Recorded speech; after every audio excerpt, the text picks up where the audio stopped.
I'm Michelle Pfefferman, founder and CEO of Equity at Work, and this is your DEI Minute, your go-to podcast for leaders looking to navigate the ever-evolving landscape of diversity, equity, and inclusion in the workplace. Whether you're just starting out with DEI or looking to sustain your long-term successes, each episode will provide you with actions you can take to move DEI forward at your organization, all in 15 minutes or less.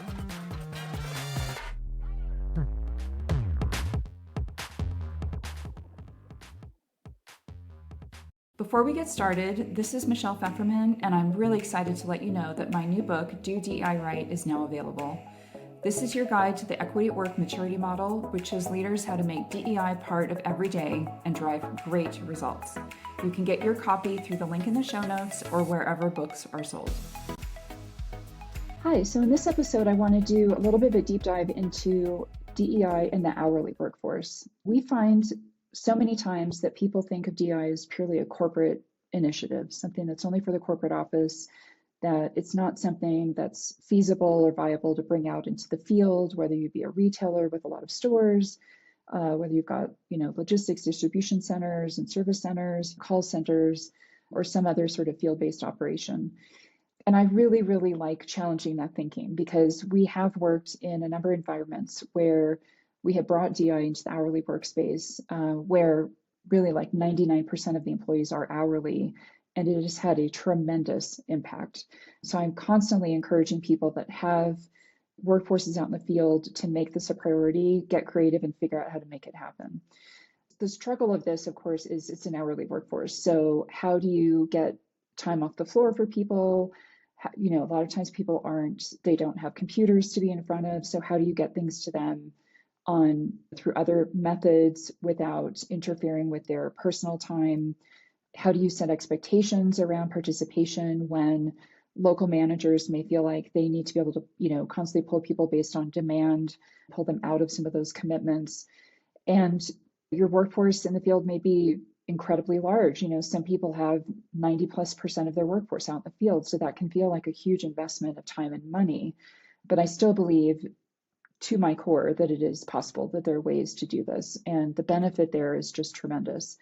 So where we have implemented programming, even if it's very light kind of training programming or education around DEI holidays, observances, or community practices and outreach that are kind of combined with DEI principles and values for that organization, we've seen a huge uptick in retention, in engagement, and in productivity. And that's even when you're taking people off the floor, you're still seeing some of those buildings where we're doing that be the most productive buildings in their entire system. So it's really incredible. We've also seen retention, skyrocket for some of these organizations where typically you'd flip an entire building in a year or 2 years, that you've still got the majority of the workforce there many years over, and they've gone and recruited their friends, maybe family members, others from their community, because they feel seen and heard and valued as individuals. They're not just there to be a cog in the wheel, a person on the production line, someone to deal with customer service issues, but they're seeing that the company is investing in them. So some of the best ways to figure out what's going to be most valuable to your field organization is, start with your heads of those organizations. You might have an SVP of stores or regional managers or heads of facilities. Get out, do some listening tours, do surveys, talk not just with the managers, but really with the frontline employees and understand, what kinds of things could be helpful to them, what would make their job more rewarding, what would make them feel supported, what are things they want to learn more about, what are skills they want to develop, what are behaviors that are really hard for them to manage in others or give feedback onto others, or, are there policies and processes that would really go a long way in improving their work life that may not have been thought of by people in corporate because they just don't have that same experience or don't have that same perspective. So I would definitely start there. Then in terms of programming, we've rolled out workshops to educate people on what DEI really means, to brainstorm what is a rallying cry related to DEI for their facility or their, that store, that part of the organization. What are some of the things that are most meaningful to them in terms of where to integrate DEI? So a lot of them go right to recruiting, onboarding, and training.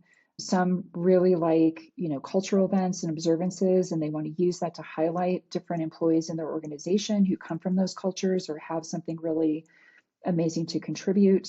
So we've done a lot of that. We've also done a lot of really fun engagement activities as ways to sort of do a little bit of light education and team building at the same time. So using inclusion bingo or using creating a Jeopardy game or doing a word match or doing some other kind of contest. We've even done things where we have had people go out and do a competition on with accountability buddies on how can we practice some of these principles around DI most effectively with our teams and our colleagues and our peers and our bosses, and come back and report out and really celebrate everything everyone's doing and provide incentives or prizes or rewards to people who are really just going above and beyond in how they role model or how they drive engagement or the things that they're practicing themselves. I also find that a lot of the folks in these roles really want to help advocate for others. And it's a wonderful thing to be able to capture that and then really follow through and deliver on it. So they may have visibility into, let's say there's a workspace that is predominantly male, but more women are applying and wanting to get into that, but the application process doesn't sort of rules them out, or some of the assumptions about what would be needed in terms of ability to handle machinery or lift a certain weight of goods or things like that that would automatically rule a woman out as a candidate. And you've got people that are advocating for that and saying, we've got to create more types of job descriptions, more variety there. We've got to change the language in them so that people feel more inclined to apply. We need to have different kinds of workstations that are set up ahead of time for people of different heights and weights and strength and even physical abilities. And that's a great thing to also advocate for candidates who are disabled and might need some kind of accommodation. If you can do that ahead of time, that's a wonderful way to get them engaged from day one. So amazing ideas can come out from the field organization. Oftentimes they're also, especially in retail, they are the ones on the front line with your customers. So you can get terrific feedback there. So doing things that bridge between the field and corporate are terrific because that helps you as a corporate person gather that information and then also get a two-way line going where you're sharing back what you've heard and what you're implementing, creating ways to do tests and trials that engage the hourly workforce and help them feel like they're part of something bigger than just the building they're clocking into or the retail store that they're helping to run or serve customers in for that shift. Those are tremendous ways to build engagement and get great innovation coming out of the field. Additionally, I think it's hard for corporate leadership to really stand up and say, we're all in on DI and this is what we really value, and then not make those programs available at the hourly level. Your hourly employees, they may not work in the corporate office, but they will see those messages, they'll hear it, and they'll feel like they've been disregarded. And that goes a long way in driving people out of your organization, to be honest, to feel like they just, they don't matter as much. They're just a cog in the wheel and they're not valued. So going that extra mile will, really create great connection, provide you great insights, and you'll get huge benefit out of it. Another thing that I really love is people that have gone around and done, different spotlights that are tied to behaviors in DI, that somebody's like really a master at inclusive leadership, or someone's really terrific at giving feedback, or someone's really great at coaching and mentoring people different than them, and letting those people get spotlighted and let them then sort of lead some training on that skill or that behavior and get to feel like they're part of, driving major change. In terms of, this sort of conundrum around, how do we afford to take people off the floor?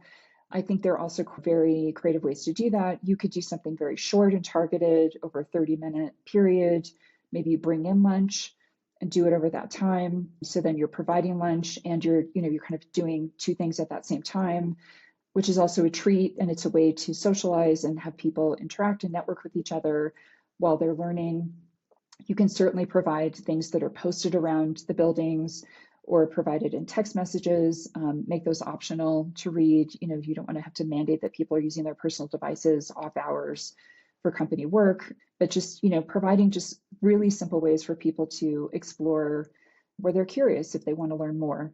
We had one client that rolled out putting little table toppers in their breakout rooms with QR codes that would link to a site that had every month, sort of the monthly DEI celebration or holiday with information. It would profile some of their workers that were of that affinity, some local community impact opportunities, a little bit of history, but something you could read in, 3-4 minutes. If you were interested, it was not required, not mandatory, but was available to anyone who wanted to access that information. They could access it with a tablet, with a cell phone, really easy to get to the information. Same information would be posted around the building for anyone who wanted to read, providing suggestion boxes, just things that are, don't require a lot of time, but create that connection.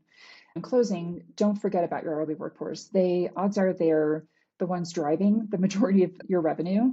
They're the ones on the front lines with your customers. They're making, the rubber meet the road for your business. And they deserve to be heard. They deserve to be valued. They deserve the benefit of this education and training and other information that you're providing. It will make them better employees. It will make them more engaged, more excited to come to work. And there's a huge benefit to them and to the organization in total for that. And that's a wrap. I'm Michelle Bogan, and that's your DEI Minute for today.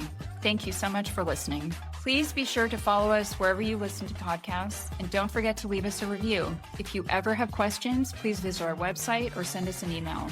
You can also sign up for our newsletter and follow us on LinkedIn, YouTube, and Instagram. Links to everything can be found in the episode notes. This episode was produced and edited by Podgrowth with podcast art by our very own Jamie Applegate.